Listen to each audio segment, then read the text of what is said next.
So here's some solvent-free gel, and I'm going to mix that with some of the G gel from Gamblin. Both of these are from Gamblin.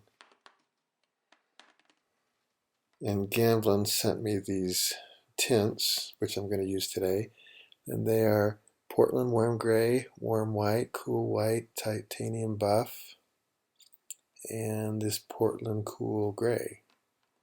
Now here's some other colors they sent as well, but I'll be using those later and I'll explain what those are. But this is a very light tone as well. It's nickel titanate yellow.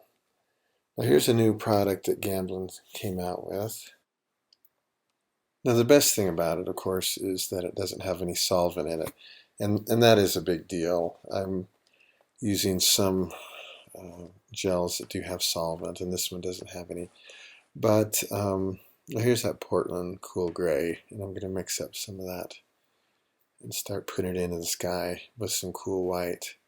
Now the advantage of using these tints is they just speed things up a little bit, and it's real easy to just very subtly push your whites either to a warm, cool, grays. So you can mix up these colors, and it's a nice shortcut, you might say. And also, sometimes you can push these grays, by adding a little bit of red or just a very slight bit of yellow or so on, and you can get some very beautiful grays very quickly. So they are just simply convenience colors, but frankly, I have no problem with convenience colors. When you're painting out in the field, they may be a little bit cumbersome. You don't want to, carry all those pigments. But in the studio, I think they're great. So you can see very quickly I've been able to indicate this clouds, and it really is a lot of fun to have these pre-mixed colors. So now here's some recycled color, and you can see it's just in a bag of cellophane. So I just puncture the cellophane and squirt out some of the color that I've recycled from a previous painting session. So I'm mixing up some ultramarine blue here, and I actually have kind of a misstart here with the blue, so I'm going to wipe it off. But I'm actually kind of just rubbing it into the texture of the canvas. I don't rub all the paint off because I want to leave some paint there to paint into. It sort of lubricates the canvas. So I've just sped up just a little bit here, but I've just added some of that ultramarine blue and painted in a little bit more high chroma into the shadows. So now I'm just, now the rest of the canvas is not wiped off. It has that skiff of medium that I put on originally. So I'm painting into that, and you can see it just goes on really, really smooth and good. And it's just very fun and easy to mix your colors this way. In a few minutes I'll be adding some darks. Here I am adding the darks.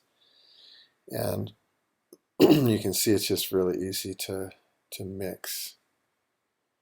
You just pull that lighter color into the darks that I'm adding here. Now typically I like to have some warms and cools in my darks, and here's some transparent earth yellow and some green gold, and these are not tints, but they're nice, you might say convenience color. The transparent earth yellow is actually a very dark yellow, and it's very nice to have on your palette. It's really beautiful to add to, say, dioxazine purple or any purple or really dark purple, because the yellow is quite dark and it makes a very beautiful neutral, and especially if you just slightly mix the colors, if you keep them very broken, it can be really beautiful. So there I'm swiping off my palette. I'm trying to get some really broken color in these strokes, and so I swipe my palette with my left hand, holding the palette knife. So I'm just very carefully applying paint into the I'm cooling that down just a little bit.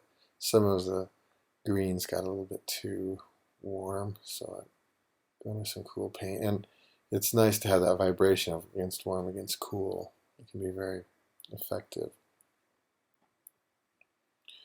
So just keeping, the paint very loose. Now you can see the paint is very creamy, and that's one thing that's great about Gamblin colors is their colors are very consistent out of the tube. Some paint manufacturers will have really stiff hues, and if you do have that, you need to add some walnut oil or some linseed oil or something to loosen it up so that your pigment is a little bit more uniform. But as you see me apply these pigments, you can see that it is nice to have the paint be very soft and creamy, and that helps you to blend very loosely the colors instead of, if your paints are stiff, you have to really push the colors with your brush to get them to blend.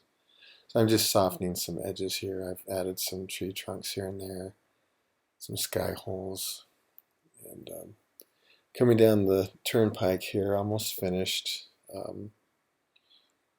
but that's about it.